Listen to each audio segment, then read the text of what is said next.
ನಮಸ್ತೆ, welcome back ನನ್ನ ಮತ್ತೊಂದು ವಿಡಿಯೋಗೆ. ಹೇಗಿದ್ದೀರಾ ಎಲ್ಲರೂ ಚೆನ್ನಾಗಿದ್ದೀರಾ, ಆರೋಗ್ಯವಾಗಿದ್ದೀರಾ ಅಂತ ಭಾವಿಸ್ತಾ ಇವತ್ತಿನ ವಿಡಿಯೋ ಶುರು ಮಾಡ್ತಾ ಇದ್ದೀನಿ. ಕೆಲವೊಂದು ಗ್ಲಾಸ್ ಬಾಟಲ್ಗಳನ್ನ ತರಿಸ್ಕೊಂಡಿದ್ದೆ ಈ ಗ್ರಾಸರೀಸ್ನೆಲ್ಲ ಹಾಕಿಡೋದಕ್ಕೆ ಅಂತ ಹೇಳಿ. ಇತ್ತು ಪ್ಲಾಸ್ಟಿಕ್ಕಲ್ಲಿತ್ತು. ಪ್ಲಾಸ್ಟಿಕ್ ತುಂಬ ದಿನ ಉಪಯೋಗಿಸಿದ್ರೆ ಒಂಥರ ಫೇಡ್ ಆದಂಗೆ ಆಗಿಬಿಡುತ್ತೆ.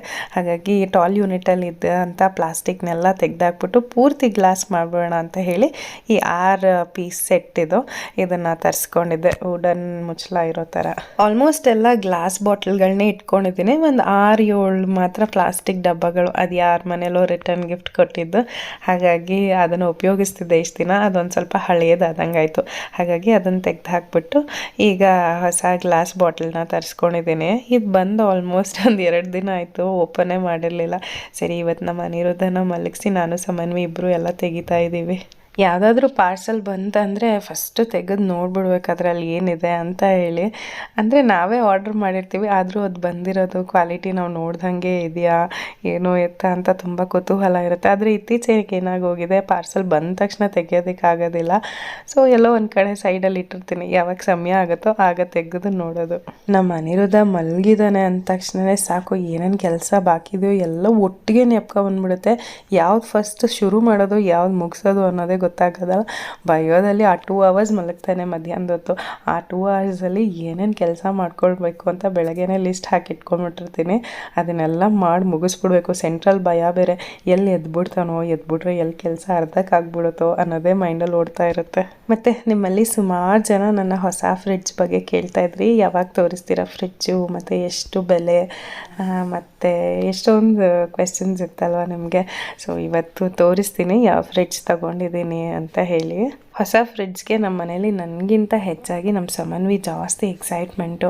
ಏನಂತಂದರೆ ಫ್ರೀಝರಲ್ಲಿ ಅವಳು ಫುಲ್ಲು ಐಸ್ ಕ್ರೀಮ್ ತುಂಬಿಸ್ಕೊಳ್ಬೇಕಂತೆ. ಸಮ್ಮರ್ ಬರೋದನ್ನೇ ಕಾಯ್ತಿದ್ದಾಳೆ. ಅದ್ರ ಬರ್ತಿ ಐಸ್ ಕ್ರೀಮ್ ತುಂಬಿಸ್ಕೊಂಡು ಸಮ್ಮರ್ ಹಾಲಿಡೇಸಲ್ಲಿ ಪೂರ್ತಿ ಐಸ್ ಕ್ರೀಮ್ ತಿಂತಾ ಇರ್ತಾಳಂತೆ. ಅದೇ ಅವಳ ಪ್ಲ್ಯಾನು. ಸೊ ಫ್ರಿಡ್ಜ್ ಬಂತು, ನಾವು ಬುಕ್ ಮಾಡಿದ್ದ ನೆಕ್ಸ್ಟ್ ದಿನಾನೇ ಫ್ರಿಡ್ಜ್ ಬಂತು. ಸುಮಾರು ಜನ ಶಾರ್ಟ್ಸ್ ಅಲ್ಲಿ ಫ್ರಿಡ್ಜ್ ತೋರಿಸಿ ನಾವು ಕಾಯ್ತಾ ಇದ್ದೀವಿ ಅಂತ. ಅದಕ್ಕೆ ಮುಂಚೆ ಕೆಲವು ಡೌಟ್ಸ್ ಎಲ್ಲ ಕೇಳಿದ್ರಿ, ಯಾವ ಬ್ರ್ಯಾಂಡ್ದು ಅಂತ ಹೇಳಿ. ಸ್ಯಾಮ್ಸಂಗ್ದು ಮಾಡೆಲ್ ನಂಬರ್ ಎಲ್ಲ ನನಗೆ ಗೊತ್ತಿಲ್ಲ. ಆಕ್ಚುಲಿ ನೀವು ಶೋರೂಮ್ಗೆ ಹೋಗಿನೇ ಅಲ್ವಾ ತಗೊಳ್ಳೋದು. ಮೇನ್ ಆಗಿ ಈ ಡಿಸ್ಪೆನ್ಸರ್ ಇರೋ ತರದ್ದು ನಾನು ತಗೊಂಡಿರೋದು. ಅಂದ್ರೆ hot water, cold water, ice cubes ಮತ್ತೆ ಕ್ರಶ್ಡ್ ಐಸ್ ಎಲ್ಲ ಇಲ್ಲೇ ಬರುತ್ತೆ. ಸೊ ಅಂತದ್ದು ಒಂದು ನೋಡಿ ತಗೊಳ್ಬೇಕು ಅಷ್ಟೇ. ಮಾಡೆಲ್ ನೇಮ್ ಇಲ್ಲಿ ಇಲ್ಲ ಅನ್ಸುತ್ತೆ. ಮಾಡೆಲ್ ಇದೇನೋ ನಂಬರ್ಸ್ ಇದೆ. ಸೊ ನೀವು ಎನಿವೇ ಶೋರೂಮ್ ಹೋಗಿ ನೋಡಿ ತಗೊಳ್ಳೋದಾಗಿದ್ರೆ ತಗೊಳ್ಬೋದು. ಇದೇನಂತಂದ್ರೆ ಫ್ರಿಡ್ಜು ಈ ಭಾಗ ಪೂರ್ತಿ ಫ್ರೀಸರು, ಈ ಕಡೆ ಪೂರ್ತಿ ನಾರ್ಮಲ್ ಫ್ರಿಡ್ಜ್ ನಾವು ಹೇಗೆ ಯೂಸ್ ಮಾಡ್ತೀವಿ ಆ ತರ. ಫ್ರಿಡ್ಜ್ ತಂದಿದೀವಿ ಅಷ್ಟೇ, ಅಂದ್ರೆ ಇನ್ನು ಆರ್ಗನೈಸ್ ಏನು ಮಾಡಿಲ್ಲ. ಹಳೆ ಫ್ರಿಡ್ಜ್ ಅಲ್ಲಿ ಏನೇನು ಇಟ್ಕೊಂಡಿದ್ನೋ ಅದನ್ನೇ ಇದ್ರಲ್ಲಿ ಸ್ಟೋರ್ ಮಾಡ್ಕೊಂಡಿದ್ದೀನಿ, ಆರ್ಗನೈಸ್ ಮಾಡಿದೀನಿ. ಆ ತರ ಎಲ್ಲ ಏನೂ ಇಲ್ಲ. ಸೊ ಮುಂದೆ ಯಾವಾಗ್ಲಾದ್ರೂ ಪೂರ್ತಿ ಫ್ರಿಡ್ಜ್ ಆರ್ಗನೈಸ್ ಮಾಡಿದಾಗ ನಿಮಗೆ ಪೂರ್ತಿ ತೋರಿಸ್ತೀನಿ ಹೇಗೆ ಆರ್ಗನೈಸ್ ಮಾಡ್ಕೊಂಡಿದ್ದೀನಿ. ಇಷ್ಟು ದೊಡ್ಡ ಫ್ರಿಡ್ಜ್ ಅಂತ ನನ್ಗೆ ಗೊತ್ತಿಲ್ಲ ನಾನು ಏನ್ ತುಂಬಿಸ್ತೀನಿ ಇದ್ರಲ್ಲಿ ಅಂತ. ನೋಡೋಣ ಮುಂದೆ. ಇವಾಗ ಹೊಸದಲ್ವಾ, ಹಾಗಾಗಿ ತುಂಬಾ ದೊಡ್ಡದು ಅಂತ ಅನ್ಸ್ಬಹುದು. ಹೋಗ್ತಾ ಹೋಗ್ತಾ ಉಪಯೋಗಿಸ್ತಾ ಅಡ್ಜಸ್ಟ್ ಆಗುತ್ತೆ. ಏನಿದೆ ಅಂತ ತೋರಿಸ್ತೀನಿ ನಿಮ್ಗೆ. ಇದು ಫುಲ್ ಆಗ್ಲೇ ಹೇಳ್ದಂಗೆ ಫ್ರೀಸರ್. ಇದು ಒಳಗೆ ಹೇಗಿದೆ ಅಂತ ತೋರ್ಸೋಕ್ಕೂ ಮುಂಚೆ ಹೊರಗಿಂದ ಒಂದ್ಸಲಿ ತೋರಿಸ್ಬಿಡ್ತೀನಿ. ಡಬಲ್ ಡೋರ್ ಇದು, ಸ್ವಲ್ಪ ಉದ್ದ ಇದೆ. ಹಳೆ ಫ್ರಿಡ್ಜ್ ಏನು ಇಟ್ಕೊಂಡಿದ್ದೆ ಅದಕ್ಕಿಂತ ಉದ್ದ ಅಗಲ 2 ಜಾಸ್ತಿನೇ ಇದೆ.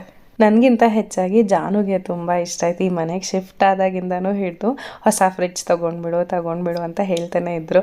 ಆದರೆ ನಾನು ಇಷ್ಟು ದಿನ ಬೇಡ, ಅದೇ ಚೆನ್ನಾಗಿದೆ ಅಂತ ಹಾಗೆ ತಳ್ತಾ ಇದ್ದೆ. ಫೈನಲಿ ಈ ಸಲ ಹೋಗಿ ತೊಗೊಂಡು ಬಂದ್ವಿ. ತುಂಬ ದೊಡ್ಡದಾಗಿದೆ. ಹಳೆ ಫ್ರಿಡ್ಜಿಗೂ ಇದಕ್ಕೂ ಕಂಪೇರ್ ಮಾಡಿದ್ರೆ ಸ್ಟೋರೇಜ್ ತುಂಬಾ ಜಾಸ್ತಿ ಇದೆ. ತರಕಾರಿಗೆ ಒಂದು ಸಪ್ರೇಟ್ ಯೂನಿಟ್ ಇದೆ, ಮತ್ತು ಹಣ್ಣುಗಳನ್ನ ಸ್ಟೋರ್ ಮಾಡ್ಕೊಳ್ಳೋದಕ್ಕೆ ಸಪ್ರೇಟ್ ಇದೆ. 2 ಬಾಕ್ಸ್ಗಳಿದೆ. ಇದಿಷ್ಟು ಫ್ರಿಡ್ಜ್ ಪಾರ್ಟ್ ಆಯಿತು. ಅಂದರೆ ಪೂರ್ತಿ ನೀಟಾಗಿ ಆರ್ಗನೈಸ್ ಮಾಡಿದ್ರೆ ಚೆನ್ನಾಗಿ ಕಾಣಿಸುತ್ತೆ. ಇದಿಷ್ಟು ಫ್ರಿಡ್ಜ್ ಆಯಿತು. ಈಗ ನೆಕ್ಸ್ಟ್ ಫ್ರೀಸರ್ ಹೇಗಿದೆ ನೋಡೋಣ.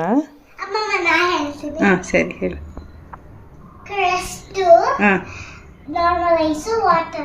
ವಾಟರ್ ಬರುತ್ತಾ? ಸರಿ. ಐಸ್ ಕ್ರೀಮ್ ತೋರಿಸ್ಲಾ? ಇದು ಬಟಾಣಿದು, ಇದು ಐಸ್ ಕ್ರೀಮ್. ಸಾಕು. ಸರಿ. ನಿಧಾನ ಅರ್ಜೆಂಟಿ. ನೋಡಿದ್ರಲ್ಲ, ನನಗಿಂತ ಹೆಚ್ಚು ಎಕ್ಸೈಟ್ಮೆಂಟ್ ಸಮನ್ವಿಗೆ ಜಾಸ್ತಿ ಇದೆ. ಅದರಲ್ಲಿ ಕ್ರಶ್ಡ್ ಐಸು ಮತ್ತು ಐಸ್ ಕ್ಯೂಬ್ಸು ಮತ್ತು ನೀರು ಬರುತ್ತೆ. ಅಲ್ಲಿ ಬಟನ್ ಪ್ರೆಸ್ ಮಾಡಿದ್ರೆ ಬರುತ್ತೆ. ಕೆಳಗೆ ಯಾವ್ದಾದ್ರು ಒಂದು ಲೋಟನೋ ಎಲ್ಲ ಏನ್ರೇನೋ ಅದು ಬಟನ್ ಪ್ರೆಸ್ ಮಾಡಿದ ತಕ್ಷಣ ಬರುತ್ತೆ. ಮತ್ತು ಇದರ ಪ್ರೈಸ್ ಎಷ್ಟು ಅಂತ ಕೇಳ್ತಾ ಇದ್ರಲ್ವ ತುಂಬ ಜನ. ಇದು ನಮಗೆ ಡಿಸ್ಕೌಂಟ್ ಎಲ್ಲ ಹೋಗಿ 1,08,000 ಆಯಿತು. ಫ್ರೀಝರ್ ಏನಿದೆ ಅದು ನಮಗೆ ಬೇಡ ಅಂತಂದರೆ ಪೂರ್ತಿ ಫ್ರಿಜ್ಜಾಗಿ ಕೂಡ ಕನ್ವರ್ಟ್ ಮಾಡ್ಕೊಳ್ಬಹುದು. ಸೊ 2 ಭಾಗನೂ ಫ್ರೀಝರ್ನ ಕೂಡ ನಮಗೆ ಫ್ರೀಝರಲ್ಲಿ ಐಸ್ ಕ್ಯೂಬ್ಸ್ ಆಗಲಿ ಅಥವಾ ಐಸ್ ಕ್ರೀಮ್ಸ್ ಆಗಲಿ ಏನೂ ಬೇಡ, ಇಲ್ಲ ಸ್ಟೋರೇಜ್ ಜಾಸ್ತಿ ಇದೆ ಅಂದರೆ ಫ್ರೀಝರ್ನ ತೆಗೆದ್ಬಿಟ್ಟು ಫ್ರಿಡ್ಜಾಗಿ ಕೂಡ ಪೂರ್ತಿ ಕನ್ವರ್ಟ್ ಮಾಡ್ಕೊಳ್ಬೋದು. ಮತ್ತು ಪವರ್ ಕನ್ಸಂಪ್ಷನ್ ಬಗ್ಗೆ ಕೇಳ್ತಾ ಇದ್ರಿ. ಗೊತ್ತಿಲ್ಲ, ನಾವು ತೊಗೊಂಡು ಆಲ್ಮೋಸ್ಟ್ 1 ವಾರ ಆಗ್ತಾ ಬಂತು. ಹಾಗಾಗಿ ಎಷ್ಟು ಪವರ್ ಕನ್ಸ್ಯೂಮ್ ಮಾಡುತ್ತೆ ಗೊತ್ತಿಲ್ಲ. 3 ಸ್ಟಾರ್ ರೇಟಿಂಗ್ ಇದೆ, ಸೊ ಕಮ್ಮಿನೇ ಕನ್ಸ್ಯೂಮ್ ಮಾಡುತ್ತೆ ಅಂತ ಹೇಳ್ಬೋದು. ಆ್ಯಂಡ್ ಅಷ್ಟು ಡೀಟೇಲಾಗಿ ಪ್ರತಿ ತಿಂಗಳು ಬಿಲ್ಲಲ್ಲಿ ನೋಡೋದು ಇಲ್ಲ ನಾವು, ಹಾಗಾಗಿ ಅದ್ರ ಬಗ್ಗೆ ಹೆಚ್ಚು ಮಾಹಿತಿ ಇಲ್ಲ. ಮತ್ತು ಈ ಫ್ರಿಡ್ಜ್ ಆರ್ಗನೈಸೇಷನ್ ಬಗ್ಗೆ ಕೇಳ್ತಾ ಇದ್ರಿ, ಖಂಡಿತವಾಗ್ಲೂ ತೋರಿಸ್ತೀನಿ. ಇನ್ನೊಬ್ರು ಯಾರೋ ತುಂಬ ಬೇಜಾರು ಮಾಡ್ಕೊಂಬಿಟ್ಟಿದ್ರು, ನನ್ನ ಹಳೆಯ ಫ್ರಿಡ್ಜ್ ಆರ್ಗನೈಸೇಷನ್ ತೋರಿಸಿಲ್ಲ ಅಂತ ಹೇಳಿ. ಒಂದು ನನಗೆ ಸಮಯ ಆಗಿರಲಿಲ್ಲ ಪೂರ್ತಿ ಫ್ರಿಡ್ಜ್ ಆರ್ಗನೈಸ್ ಮಾಡಿ ಅದನ್ನು ವೀಡಿಯೋ ಮಾಡಿ ಹಾಕೋದಕ್ಕೆ. ಮತ್ತೊಂದು ಹೊಸ ಫ್ರಿಡ್ಜ್ ಬರುತ್ತೆ ಅಂತ ಮೈಂಡಲ್ಲಿತ್ತಲ್ಲ, ಹಾಗಾಗಿ ಅದನ್ನು ಮಾಡೋಕ್ಕೆ ಹೋಗಲೇ ಇಲ್ಲ. ಫ್ರಿಡ್ಜ್ ಕತೆ ಆಯಿತು. ನಾನಿಲ್ಲಿ ಇವತ್ತು ರಾತ್ರಿ ಊಟಕ್ಕೆ ಪನ್ನೀರ್ ಟಿಕ್ಕಾ ಮಸಾಲ ಮಾಡೋಣ ಅಂತ ಹೇಳಿ ಎಲ್ಲ ರೆಡಿ ಮಾಡ್ಕೊಳ್ತಾ ಇದ್ದೀನಿ. ಇದಕ್ಕೆ ಈರುಳ್ಳಿ, ಕ್ಯಾಪ್ಸಿಕಮ್ ಎರಡೂ ಈ ಥರ ಕ್ಯೂಬ್ಸ್ ಥರ ಹೆಚ್ಚಿಟ್ಕೊಂಡಿದ್ದೀನಿ. ಒಂದೊಂದು ಲೇಯರ್ನು ತೆಗಿಬೇಕದು. ಈರುಳ್ಳಿ ಆಗಲೇ ವೀಡಿಯೋಲಿ ನೋಡಿದ್ರಲ್ಲ ಆ ಥರ. ಮತ್ತು ಪನ್ನೀರೆಲ್ಲ ಕ್ಯೂಬ್ ಮಾಡಿ ಹೆಚ್ಕೊಂಡು ಬಿಸಿನೀರಿಗೆ ಹಾಕಿಟ್ಕೊಂಡಿದ್ದೀನಿ. ಈಗ ಇದನ್ನು ಒಂದು ಬೌಲ್ ತೊಗೊಂಡು ಅದಕ್ಕೆ ಮೊಸರು ಹಾಕ್ಕೊಂಡಿದ್ದೀನಿ. ಮೊಸರು ಹಾಕ್ಕೊಂಡು ಉಪ್ಪು, ಒಂದು ಸ್ವಲ್ಪ ಪೆಪ್ಪರ್ ಪೌಡರ್ ಮತ್ತು ಅಚ್ಚ ಖಾರದ ಪುಡಿ, ಸ್ವಲ್ಪ ಜಿಂಜರ್ ಗಾರ್ಲಿಕ್ ಪೇಸ್ಟು, ಸ್ವಲ್ಪ ಗರಂ ಮಸಾಲ ಮತ್ತು ಕಸೂರಿ ಮೇಥಿ, ಉಪ್ಪು ಇಷ್ಟನ್ನು ಹಾಕಿ ಎಲ್ಲದನ್ನು ಮಿಕ್ಸ್ ಮಾಡ್ಕೊಳ್ಬೇಕು. ಮೊಸರು ಆಪ್ಷನಲ್ಲು, ಬೇಕಿದ್ದರೆ ಹಾಕ್ಕೊಳ್ಬೋದು, ಇಲ್ಲ ಅಂತಂದರೆ ಇಲ್ಲ. ಬಟ್ ಏನಂದರೆ ಮೊಸರು ಹಾಕ್ಕೊಂಡ್ರೆ ಚೆನ್ನಾಗಿರುತ್ತೆ. ಆ ಒಥೆಂಟಿಕ್ ಪಂಜಾಬಿ ಟೇಸ್ಟ್ ಇರುತ್ತೆ ನೋಡಿ, ಅದು ಇರುತ್ತೆ ಮೊಸರು ಹಾಕ್ಕೊಂಡ್ರೆ. ಇಷ್ಟನ್ನು ಹಾಕ್ಕೊಂಡು ಲಾಸ್ಟಲ್ಲಿ ಒಂದು ಸ್ವಲ್ಪ ಎಣ್ಣೆ ಹಾಕ್ಕೊಂಡ್ರೆ ಬೈಂಡಿಂಗ್ ಚೆನ್ನಾಗಾಗತ್ತೆ ಅಂತ ಹೇಳ್ತಾರೆ. ಹಾಗಾಗಿ ಎಣ್ಣೆ ಹಾಕ್ಕೊಂಡು ಎಲ್ಲ ಮಿಕ್ಸ್ ಮಾಡ್ಕೋಬೇಕು. ಆಗಲೇ ಉಪ್ಪು ಹಾಕೋದು ಮರ್ತೋಗಿತ್ತು, ಹಾಗಾಗಿ ಈಗ ಹಾಕ್ಕೊಳ್ತಾ ಇದ್ದೀನಿ. ಇಷ್ಟನ್ನು ಹಾಕ್ಕೊಂಡು ಚೆನ್ನಾಗಿ ಮಿಕ್ಸ್ ಮಾಡಿದಾದಮೇಲೆ ಈಗ ಏನೇನು ಹೆಚ್ಚಿಟ್ಕೊಂಡಿದ್ದೀವಲ್ವ, ಈರುಳ್ಳಿ, ಕ್ಯಾಪ್ಸಿಕಮ್ಮು, ಅದಾದಮೇಲೆ ಪನ್ನೀರು ಇಷ್ಟನ್ನು ಹಾಕ್ಕೊಳ್ಬೋದು. ನಾನಿಲ್ಲಿ ಬರೀ ಹಸಿರು ಕಲರ್ ಕ್ಯಾಪ್ಸಿಕಮ್ ಮಾತ್ರ ತಗೊಂಡಿದ್ದೀನಿ. ನೀವು ರೆಡ್, ಯೆಲ್ಲೋ ಎಲ್ಲ ಬರುತ್ತಲ್ಲ ಅದೆಲ್ಲನೂ ಹಾಕ್ಕೊಳ್ಬೋದು, ಚೆನ್ನಾಗಿರುತ್ತೆ. ಆದರೆ ಏನು ಗೊತ್ತಾ, ರೆಡ್ ಕ್ಯಾಪ್ಸಿಕಮ್ ಮತ್ತು ಯೆಲ್ಲೋ ಕ್ಯಾಪ್ಸಿಕಮ್ ಸ್ವಲ್ಪ ಸ್ವೀಟ್ ಇರುತ್ತೆ. ಅದು ಟೇಸ್ಟ್ ಇಷ್ಟ ಆಗಿಲ್ಲ ಅಂದರೆ ಹಾಕ್ಕೋಬೇಡಿ, ಬರೀ ಗ್ರೀನ್ ಮಾತ್ರ ಹಾಕ್ಕೊಳ್ಳಿ. ಇಷ್ಟನ್ನು ಹಾಕ್ಕೊಂಡು ಎಲ್ಲದನ್ನು ಚೆನ್ನಾಗಿ ಬೆರೆಸ್ಕೊಳ್ತಾ ಇದ್ದೀನಿ. ಇಲ್ಲಿ ಪೂರ್ತಿ ಬೆರೆಸಿ ಇದನ್ನು ಒಂದು ಎಷ್ಟೊತ್ತಾಗುತ್ತೋ ಅಷ್ಟೊತ್ತು ಮ್ಯಾರಿನೇಟ್ ಮಾಡಿದ್ರೆ ಒಳ್ಳೆಯದು. ನಾನಿಲ್ಲಿ ಒಂದು 2 hours ಆದರೂ ಮ್ಯಾರಿನೇಟ್ ಆಗಲಿ ಅಂತ ಹೇಳಿ ಮಧ್ಯಾಹ್ನನೇ ಮ್ಯಾರಿನೇಷನ್ಗೆ ಹಾಕಿ ಇಟ್ಬಿಟ್ಟಿದ್ದೀನಿ. ಸಮಯ ಆದರೆ ನೀವು ಬೆಳಗ್ಗೆನೇ ಇದನ್ನೆಲ್ಲ ಹೆಚ್ಕೊಂಡು ಮ್ಯಾರಿನೇಟ್ ಮಾಡಿ ಫ್ರಿಡ್ಜಲ್ಲಿ ಇಟ್ಕೊಂಬಿಟ್ರೆ ರಾತ್ರಿ ಡಿನ್ನರ್ಗೆ ಮಾಡ್ಕೊಳ್ಬೋದು. ತುಂಬ ಚೆನ್ನಾಗಿರುತ್ತೆ. ಮಸಾಲೆ ಎಲ್ಲ ಪನ್ನೀರ್ಗೆ ಎಲ್ಲ ಚೆನ್ನಾಗಿ ಹಿಡಿದಿರುತ್ತೆ. ನೆಕ್ಸ್ಟು ಅದು ಗ್ರೇವಿ ಮಾಡೋದಕ್ಕೆ ಇಲ್ಲಿ ಚಾಪರ್ಗೆ ಈರುಳ್ಳಿ ಹಾಕ್ಕೊಳ್ತಾ ಇದ್ದೀನಿ. ಸಣ್ಣಗೆ ಹೆಚ್ಕೊಂಡ್ರೆ ಚೆನ್ನಾಗಿರುತ್ತೆ. ಹೆಚ್ಕೊಳ್ಳೋದಕ್ಕಿಂತ ಈ ಥರ ಚಾಪರಲ್ಲಿ ಹಾಕ್ಕೊಳ್ತಾ ಇದ್ದೀನಿ, ಸಣ್ಣಕ್ಕಾಗುತ್ತೆ ಅಂತ ಹೇಳಿ ಅಷ್ಟೇ. 2 ಈರುಳ್ಳಿ ಸಣ್ಣಕ್ಕೆ ಹೆಚ್ಕೊಂಡಿದ್ದೀನಿ ಮತ್ತು 2 ಟೊಮೆಟೊನು ಚಾಪರ್ಗೆ ಹಾಕ್ಕೊಳ್ತಾ ಇದ್ದೀನಿ. ಇಲ್ಲ ನಿಮ್ಮ ಮನೇಲಿ ಚಾಪರ್ ಯೂಸ್ ಮಾಡಿಲ್ಲ ಅಂತಂದರೆ ಪ್ಯೂರೆ ಮಾಡ್ಕೋಬೋದು. 2 ಇಲ್ಲ 3 ಟೊಮೆಟೊನ ಪೂರ್ತಿ ಪ್ಯೂರೆ ಮಾಡಿ ಇಟ್ಕೊಂಡ್ಬಿಡೋದು. ಇದೆರಡೂ ರೆಡಿ ಮಾಡಿ ತೆಗೆದಿಟ್ಕೊಳ್ತಾ ಇದ್ದೀನಿ. ಮತ್ತು ಸಂಜೆ ಮಾಡೋದಕ್ಕೆ ಬೇಗ ಆಗುತ್ತೆ ಅಂತ. ಸೊ ಅಲ್ಲಿ ಅಡುಗೆ ಮನೆಯಲ್ಲೆಲ್ಲ ರೆಡಿ ಮಾಡಿಟ್ಬಿಟ್ಟು, ಸೊ ಮಕ್ಕಳು ಮಧ್ಯಾಹ್ನ ಆಟ ಆಡಿದ್ರಲ್ಲ, ಎಲ್ಲ ಗಲೀಜು ಮಾಡಿಬಿಟ್ಟಿದ್ದಾರೆ. ಸೋಫಾಲಂತೂ ಕುತ್ಕೊಳ್ಳೋಕೆ ಒಂದಿಷ್ಟು ಜಾಗ ಇರೋಲ್ಲ, ಎಲ್ಲ ಹರಡ್ಬಿಟ್ಟಿರ್ತಾರೆ. ಸೊ ಅದೆಲ್ಲ ಈಗ ಒಂದು ರೌಂಡ್ ಕ್ಲೀನ್ ಮಾಡಿದ್ರೆ ಮತ್ತೆ ಸಾಯಂಕಾಲ ಅವನು ಎದ್ದು ಬಂದಮೇಲೆ ಇಬ್ಬರು ಆಟ ಶುರು ಮಾಡ್ತಾರೆ, ಮತ್ತು ಅದೇ ಗಲೀಜು ಆಗೇ ಆಗುತ್ತೆ. ಕೆಲವು ಸಲ ರಾತ್ರಿ ಬೇಗ ಮಲ್ಕೊಂಡ್ರೆ ಬಂದೆಲ್ಲ ಕ್ಲೀನ್ ಮಾಡಿಬಿಟ್ಟು ಹೋಗಿ ಮಲ್ಕೋತೀನಿ. ಇಲ್ಲ ನನಗೂ ಸುಸ್ತಾಗಿದೆ ಆಗಲ್ಲಪ್ಪ ಅಂತಂದರೆ ಮಲ್ಕೊಂಬಿಟ್ಟು ಬೆಳಗ್ಗೆ ಸ್ವಲ್ಪ ಬೇಗ ಎದ್ದು ಹಾಲ್ ಕ್ಲೀನ್ ಮಾಡ್ಕೊಳ್ತೀನಿ. ಸಾಮಾನ್ಯ ಮಕ್ಕಳಿರೋರ ಮನೆ ಹೀಗೇ ಇರುತ್ತೆ ಅನಿಸುತ್ತೆ ಅಲ್ವಾ, ನಂಗೆ ಗೊತ್ತಿಲ್ಲ, ಕೇಳ್ತಾ ಇದ್ದೀನಿ. ಸೊ ಯೂಶಲಿ ಹೀಗೆ ಇರುತ್ತೆ ಅನಿಸುತ್ತೆ. ಯಾವಾಗಲೂ ಎಲ್ಲ ಮನೆ ತುಂಬ ಆಟ ಸಾಮಾನುಗಳು, ಅಲ್ಲಿಷ್ಟು ಬಟ್ಟೆ, ಅಲ್ಲಷ್ಟು ಟವಲು, ಅದು ಇದು ಕಣ್ ಕಡೆ ಎಲ್ಲ ಎಸ್ತಿರ್ತಾರೆ. ಮತ್ತು ನಾನು ನಿಮ್ಮೆಲ್ಲರ ಹತ್ರ ಒಂದು ಕೇಳಬೇಕು ಅಂತ ಅಂದ್ಕೊಂಡೆ. ಈ ಪನ್ನೀರ್ ಮಾಡ್ತೀರಲ್ಲ ನಿಮ್ಮ ಮನೇಲಿ, ಅಕಸ್ಮಾತ್ ನೀವು ಯಾರಾದರೂ ಮನೇಲೇ ಪನ್ನೀರ್ ಟ್ರೈ ಮಾಡಿದ್ದೀರಾ? ಅದು ಹೇಗಿರುತ್ತೆ, ಟೇಸ್ಟ್ ಚೆನ್ನಾಗಿ ಬರುತ್ತಾ, ಸಾಫ್ಟಾಗಿರುತ್ತಾ ಅಂತ ದಯವಿಟ್ಟು ನನಗೆ ಕಮೆಂಟ್ಸಲ್ಲಿ ತಿಳಿಸ್ತೀರಾ. ಮನೇಲೇ ಪನ್ನೀರ್ ಮಾಡಿದರೆ ನಾನು ಟ್ರೈ ಮಾಡಬೇಕು ಅಂತ ಅಂದ್ಕೊಂಡಿದ್ದೀನಿ. ಅದು ನಿಜವಾಗ್ಲೂ ಚೆನ್ನಾಗಿ ಬರುತ್ತಾ, ಸಾಫ್ಟಾಗಿರುತ್ತಾ, ಟೇಸ್ಟ್ ಚೆನ್ನಾಗಿರುತ್ತಾ ಗೊತ್ತಿಲ್ಲ. ನೀವು ಯಾರಾದರೂ ಮಾಡಿದರೆ ಒಂದ್ಸಲಿ ಹೌದು ಚೆನ್ನಾಗಿರುತ್ತೆ ಅಂತ ಒಂದು ಸಜೆಷನ್ ಕೊಟ್ಟರೆ ಮುಂದೆ ನನಗೂ ಮಾಡೋಕ್ಕೆ ಒಂದು ಸ್ವಲ್ಪ ಸ್ಫೂರ್ತಿ ಆಗುತ್ತೆ. ಮುಖ್ಯವಾಗಿ ನನಗೆ ಟೇಸ್ಟ್ ತುಂಬ ಒಂಥರ ಹಾಲು ವಾಸನೆ ಇದ್ದರೆ ಅಥವಾ ಮನೇಲಿ ಮಾಡಿದ ಆ ಥರ ಬಂದುಬಿಟ್ರೆ ಏನೋ ಒಂಥರ ಇಷ್ಟ ಆಗಲ್ಲ ತಿನ್ನೋದಕ್ಕೆ. ಹಾಗಾಗಿ ಕೇಳ್ತಾ ಇದ್ದೀನಿ. ಸೊ ನಿಮ್ಮಲ್ಲಿ ಸುಮಾರು ಜನ ಮಾಡ್ತಿರ್ಬೋದು ಮನೆಯಲ್ಲೇ ಪನ್ನೀರು. ಸೊ ಅದು ಚೆನ್ನಾಗಿ ಬಂದರೆ ಅತ್ಲಾಗ ಮನೆಯಲ್ಲೇ ಮಾಡ್ಕೊಂಬಿಡೋಣ ಅಂತ ಹೇಳಿ ಈಗ ಹೊರಗಡೆ ಮಾರ್ಕೆಟಲ್ಲಿ ಏನೇನೋ ಪನ್ನೀರ್ ಬಂದಿದೆ ಅಂತೆಲ್ಲ ಹೇಳ್ತಾರೆ. ಆಚೆ ತೊಗೊಳಕ್ಕೆ ಭಯ ಆಗುತ್ತೆ. ಹಾಗಾಗಿ ನಾನು ಯಾವುದೇ ಬ್ರ್ಯಾಂಡ್ ಪನ್ನೀರ್ ತೊಗೊಳ್ಳೋದಿಲ್ಲ. ಕಾಂತಿ ಸ್ವೀಟ್ಸಲ್ಲಿ ಸಿಗುತ್ತೆ ಪನ್ನೀರು, ಅದನ್ನೇ ತೊಗೊಳ್ಳೋದು. ಸೊ ಇವಾಗ ಅಂದ್ಕೊಂಡೆ ಹೊಸ ಅಂದರೆ ಮನೆಯಲ್ಲೇ ಪನ್ನೀರ್ ಮಾಡ್ಕೊಳ್ಳೋಣ ಅಂತ ಹೇಳಿ. ಅಂದರೂ ಯಾಕೋ ಒಂಥರ ಹಿಂಜರಿಕೆ, ಚೆನ್ನಾಗಿರುತ್ತೋ ಇಲ್ವೋ ಅಂತ. ನಿಮ್ಮಲ್ಲಿ ಯಾರಾದರೂ ಟ್ರೈ ಮಾಡಿದರೆ ದಯವಿಟ್ಟು ನನಗೆ ಹೇಳಿ ಆಯಿತಾ.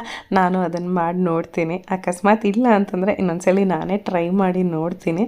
ಚೆನ್ನಾಗಿ ಬಂತಂದರೆ ನಿಮ್ಮೆಲ್ಲರಿಗೂ ಖಂಡಿತವಾಗ್ಲೂ ತಿಳಿಸ್ತೀನಿ. ಮತ್ತಿಲ್ಲಿ ಸಂಜೆ ಒಂದು ರೌಂಡ್ ಕ್ಲೀನಿಂಗ್ ಎಲ್ಲ ಮುಗಿಸಿ ಸಾಯಂಕಾಲ ದೇವ್ರ ದೀಪ ಹಚ್ತಾ ಇದ್ದೀನಿ.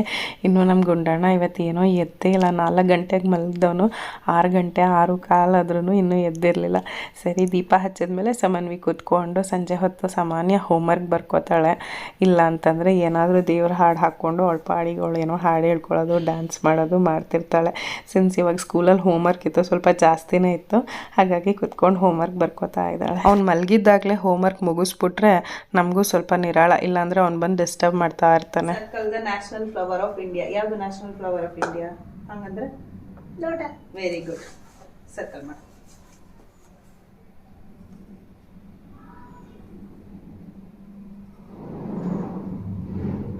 Okay, next circle the national bird of India. ಯಾವುದು national bird of India? Very good.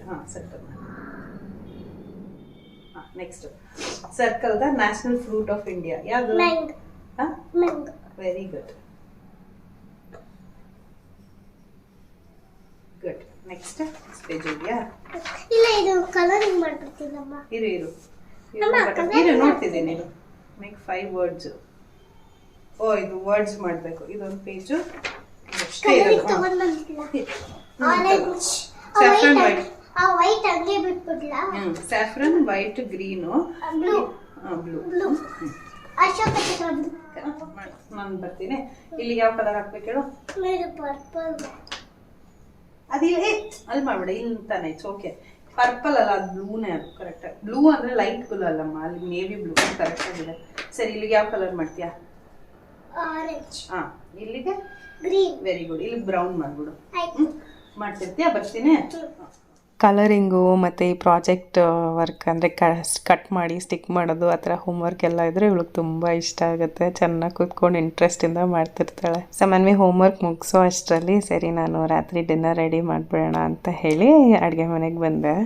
So paneer tikka masala ಮಾಡೋದಕ್ಕೆ ನಾನಿಲ್ಲಿ ಒಂದು ಪ್ಯಾನ್ ತೊಗೊಂಡಿದ್ದೀನಿ. ಪ್ಯಾನ್ ತೊಗೊಳೋದೇ ಒಳ್ಳೆಯದು, ಅಗಲವಾಗಿರುತ್ತೆ. ಸೊ ನಾವೇನು ಮ್ಯಾರಿನೇಟ್ ಮಾಡೋಕ್ಕೆ ಇಟ್ಟಿದ್ವಲ್ಲ ಅದನ್ನು ಅಷ್ಟೂ ಇದಕ್ಕೆ ಸ್ವಲ್ಪ ಎಣ್ಣೆ ಹಾಕ್ಕೊಂಡು ಎಣ್ಣೆ ಕಾದ್ಮೇಲೆ ಹಾಕ್ಕೊಳ್ಬೇಕು. ಪೂರ್ತಿ ಸ್ಪ್ರೆಡ್ ಮಾಡಬೇಕು. ಪನ್ನೀರು, ಈರುಳ್ಳಿ ಮತ್ತು ಕ್ಯಾಪ್ಸಿಕಮ್ ಎಲ್ಲ ಪ್ಯಾನ್ ಮೇಲೆ ಒಂದೇ ಇರಬೇಕು. ಒಂದ್ರ ಮೇಲೆ ಒಂದಿದ್ರೆ ಚೆನ್ನಾಗೆಲ್ಲ ಅದು ಫ್ರೈ ಆಗೋದಿಲ್ಲ. ಹಾಗಾಗಿ ಅಗಲವಾದ ಒಂದು ಪ್ಯಾನ್ ಇದ್ದರೆ ಚೆನ್ನಾಗಿ ಎಲ್ಲದು ಈವನಾಗಿ ಫ್ರೈ ಆಗುತ್ತೆ. ಎಣ್ಣೆ ಸ್ವಲ್ಪನೇ ತೊಗೊಂಡಿದ್ದೀನಿ, ಯಾಕಂತಂದರೆ ಮೊಸರು ಹಾಕಿರ್ತೀವಲ್ವ. ಸೊ ನಾವಿಲ್ಲಿ ಹೀಟ್ ಮಾಡಿದಾಗ ಮೊಸರಲ್ಲಿರೋ ಜಿಡ್ಡೆಲ್ಲ ಬಿಟ್ಕೊಂಡು ಸ್ವಲ್ಪ ಎಣ್ಣೆ ಜಾಸ್ತಿ ಅಂತ ಕಾಣಿಸುತ್ತೆ, ಬಟ್ ಅದು ಮೊಸರಲ್ಲಿರೋ ಜಿಡ್ಡದು. ಅದಾದಮೇಲೆ ಪೂರ್ತಿ ಫ್ರೈ ಆದಮೇಲೆ ಎಲ್ಲ ಕಮ್ಮಿ ಆಗೋಗುತ್ತೆ. ಸ್ವಲ್ಪ ಮೀಡಿಯಮ್ ಫ್ಲೇಮಲ್ಲಿ ಇಟ್ಕೊಂಡು ಚೆನ್ನಾಗಿ ಪೂರ್ತಿ ಫ್ರೈ ಆಗೋವರೆಗೂ ಒಂದು 10-15 ನಿಮಿಷ ತೊಗೊಳೋದೆ. ಮೀಡಿಯಮ್ ಫ್ಲೇಮಲ್ಲಿ ಇಟ್ಟಾಗ ಚೆನ್ನಾಗಿ ಫ್ರೈ ಆಗಿ ನೀರೆಲ್ಲ ಪೂರ್ತಿ ಹಿಂಗೆ ಎಣ್ಣೆ ಬಿಟ್ಕೊಳ್ಳೋದೆ ನೋಡಿ, ಅಲ್ಲಿವರೆಗೂ ಚೆನ್ನಾಗಿ ಫ್ರೈ ಮಾಡ್ಕೊಳ್ಬೇಕು ಇದನ್ನು. ಇದು ಬೇಯ್ತಿರ್ಬೇಕಾದ್ರೆ ಒಂಥರ ಘಮ ಬರುತ್ತೆ, ಎಷ್ಟೋ ಚೆನ್ನಾಗಿರುತ್ತೆ ಗೊತ್ತಾ. ಹಾಗೆ ತೊಗೊಂಡು ತಿನ್ಬಿಡೋಣ ಅಂತ ಅನಿಸುತ್ತೆ. ಸಮನ್ವಿ ಅಂತೂ ಅಮ್ಮ ಏನು ಮಾಡ್ತಿದ್ಯಾ ಘಮ ಘಮ ಅಂತಿದೆ ಅಂತ ಇರ್ತಾಳೆ. ಸೊ ಅಷ್ಟು ಚೆನ್ನಾಗಿತ್ತು ಅದು ಫ್ರೈ ಆಗಬೇಕಾದ್ರೆ ಘಮ. ಸೊ ಎಣ್ಣೆ ಎಲ್ಲ ಆಲ್ಮೋಸ್ಟ್ ಹೀರ್ಕೊಂಡಿದೆ ನೋಡಿ, ಸ್ವಲ್ಪ ತಳ ಹಿಡಿತಾ ಇದೆ. ಆಗಾಗ ಈ ಥರ ಸ್ಟೇಜ್ ಬಂದಾಗ ಆಗಾಗ ಕೈ ಆಡಿಸ್ತಾನೆ ಇರಬೇಕು, ಇಲ್ಲಾಂದರೆ ಅಂಟ್ಕೊಂಬಿಡುತ್ತೆ ಪನ್ನೀರೆಲ್ಲ. ಜಾಸ್ತಿ ಎಣ್ಣೆ ಹಾಕಿದ್ರೆ ಪನ್ನೀರ್ ನೀಟಾಗಿ ರೋಸ್ಟ್ ಆಗುತ್ತೆ ಎಲ್ಲ ಕಡೆನೂ. ಬಟ್ ನಾನು ಜಾಸ್ತಿ ಎಣ್ಣೆ ಹಾಕೋದು ಬೇಡ ಅಂತ ಹೇಳಿ ಸ್ವಲ್ಪನೇ ಹಾಕಿ ನೋಡಿ. ಈ ಸ್ಟೇಜ್ ಇನ್ನೊಂದು 2 ನಿಮಿಷ ಬಾಡಿಸ್ಕೊಂಬಿಟ್ರೆ ಸಾಕು, ಪೂರ್ತಿ ರೆಡಿಯಾಗಿ ಹೋಗುತ್ತೆ.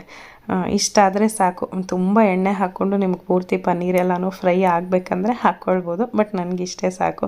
ಸೊ ಹಾಗಾಗಿ ಇದನ್ನು ತೆಗೆದು ಇನ್ನೊಂದು ಸ್ಟವಲ್ಲಿ ಫುಲ್ ಸಿಮ್ಮಲ್ಲಿ ಇಟ್ಬಿಟ್ಟು ಮತ್ತೊಂದು ಬಾಣಲಿ ಇಟ್ಕೊಳ್ತಾ ಇದ್ದೀನಿ ಗ್ರೇವಿ ರೆಡಿ ಮಾಡ್ಕೊಳ್ಳೋದಕ್ಕೆ. ಸೊ ಈಗ ಬೇರೆ ಒಂದು ಬಾಣಲೆ ತೊಗೊಂಡಿದ್ದೀನಿ, ಅದಕ್ಕೆ ಒಂದು ಸ್ವಲ್ಪ ಎಣ್ಣೆ, ಜಾಸ್ತಿ ಏನು ತೊಗೊಳೋದು ಬೇಡ, ಒಂದು ಸ್ವಲ್ಪ ಎಣ್ಣೆ ಎಣ್ಣೆ ಕಾದ್ಮೇಲೆ ಅದಕ್ಕೆ ಜೀರಿಗೆ ಒಗ್ಗರಣೆ ಹಾಕ್ಕೋಬೇಕು. ಜೀರಿಗೆ ಮತ್ತು ನಾವು ಆವಾಗಲೇ ಚಿಕ್ಕದಾಗಿ ಹೆಚ್ಚಿಟ್ಕೊಂಡಿದ್ವಲ್ವ ಈರುಳ್ಳಿ, ಅದನ್ನು ಹಾಕ್ಕೊಂಡು ಪೂರ್ತಿ ಕೆಂಪಾಗೋವರೆಗೂ ಬಾಡಿಸ್ಕೊಳ್ಬೇಕು.